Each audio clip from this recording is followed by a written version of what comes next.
And they win this one 23-17. Let's hear from the game-winning head coach and quarterback. You know, you want to be playing your best football come this time of year. And we knew this was going to kind of be this brand of football coming up here, you know, playing Pittsburgh in December. We knew it was going to be a little bit ugly. And proud of our team, I think, to find a way to win this game like that. This really does rank up there, just because of the fact, you know, who we beat them in Pittsburgh. If you could describe what it was like after that win in the locker room. Euphoria. You know, they really are. I mean, these guys deserve it. That, you know, we've been down for such a long time, and we're trying to rebuild ourselves and build up. And this is something that we can build off of. And again, like I said, just really proud of the way they play. Congrats, Coach. We love you. Washington very much alive in the playoff hunt as well. The Giants still have the tiebreaker in the NFC East, but the football team is coming. The Steelers, they still hang on to the #1 seed, and a lot of questions about this out on Twitter. They have it because of the tiebreaker with the Chiefs. Pittsburgh, undefeated, no more. How about this win for Washington? It wasn't just that they won, it's how they won that stood out, right? They lose Antonio Gibson. Somehow the Steelers were able to contain Terry McLaurin, and they got it done with guys like Cam Sims and Logan Thomas. It was an incredible, incredible showing. What did you make of this upset yesterday? Yeah, you know, it's 3rd and 4, and it's like the season is on the line, and Alex Smith needs to make a play. And part of me is thinking, Alex Smith's been in the league a long time. I don't have this great reservoir outside of that Saints playoff win of him making the big play and getting it done. And he goes to Cam Sims, and Nate, you mentioned this kid is making a statement. Look at the catch one more time. This is for the season on the line.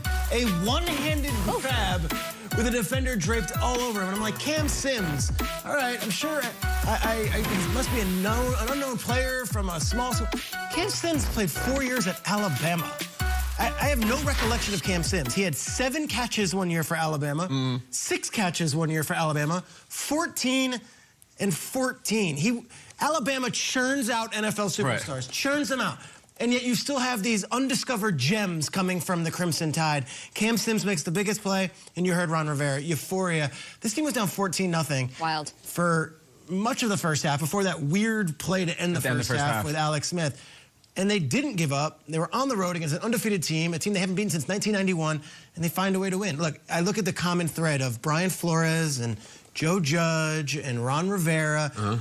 These are guys that players, they aren't coddled by. Like, you're not going to be given the kids' gloves by Ron Rivera or Judge or Flores.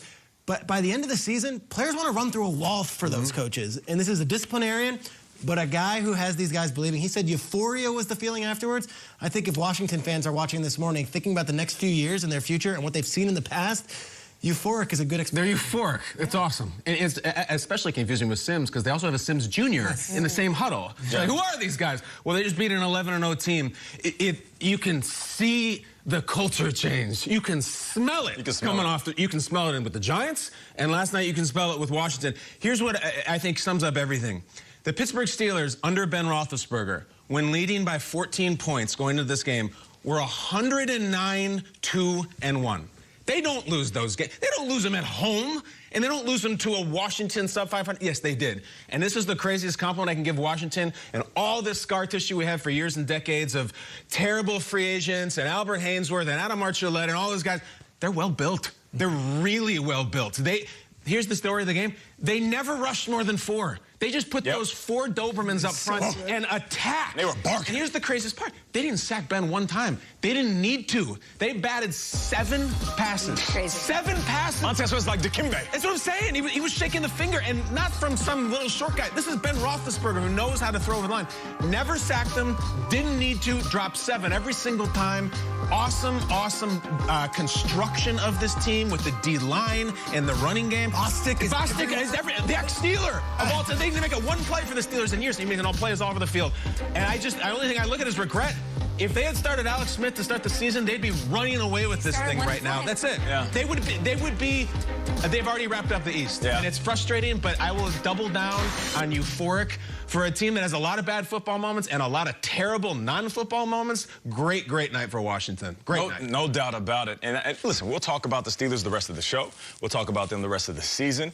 Their season obviously isn't over. You'd rather take an L right now than to take it in the playoffs. I'm glad we're talking about the Washington football team.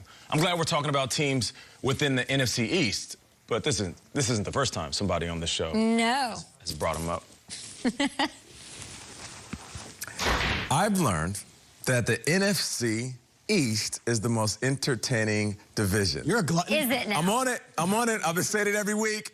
Now, here's the thing. Just look at this. It's sadistic, Nate. Did you watch last night? Oh, no, you didn't. All right. We know what happens to teams that we feel like got it and they're going to run with it. Sure. There's going to be teams that have nothing to lose. The scariest team to face in the playoffs, one of these teams. Nate just said the scariest thing in the entire league is facing one of these teams. Yeah. In the playoffs. Yeah. Oh, yeah, no. The team facing the Chiefs is definitely... Strakes. God, maybe it might face Carson Wentz and Jalen Reagor this weekend. What are you talking about? Strakes. Most entertaining division? That's a fallacy, Nate. Strakes. That's a terrible division.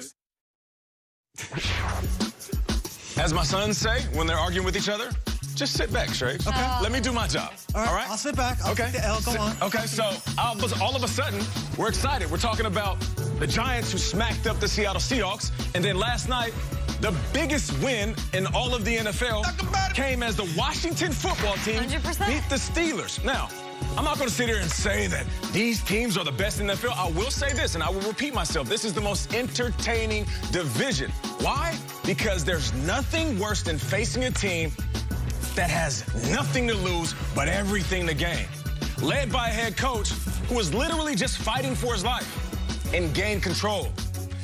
A quarterback who is literally fighting to walk again and is back on the field. For his life, too, yeah. Who cares if one of these teams get into the playoffs? Who cares if they win in the playoffs? You know who cares? One of these squads who makes it in. I've been there before. The reason I brought that up is because I understand. I haven't always played for the winning team. I never played for the Patriots or the Steelers. We always scraped and fought to get to the playoffs. And you remember when and this is what I realized about the playoffs.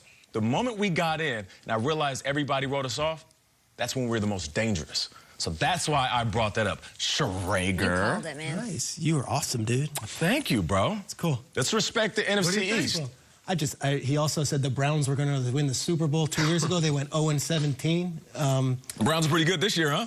You didn't make that call this year, but listen, that's for you guys. You two, you guys tweet about it. What is you that? Three, you whatever you gotta do. What do you mean tweet about it? Entertain. I did tweet you last night. Did you get my tweet? I saw the tweet. Most entertaining division. You're doubling down. I am doubling down, yeah. Because my whole point then was you didn't believe what you were saying.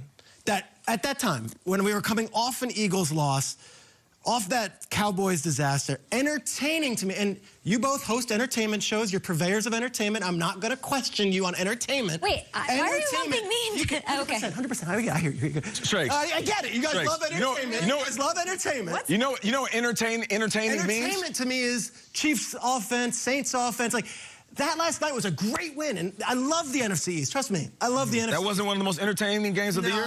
That was a very sloppy, ugly, grinded out. That's not entertaining. I was not with you that they're the most entertaining. As a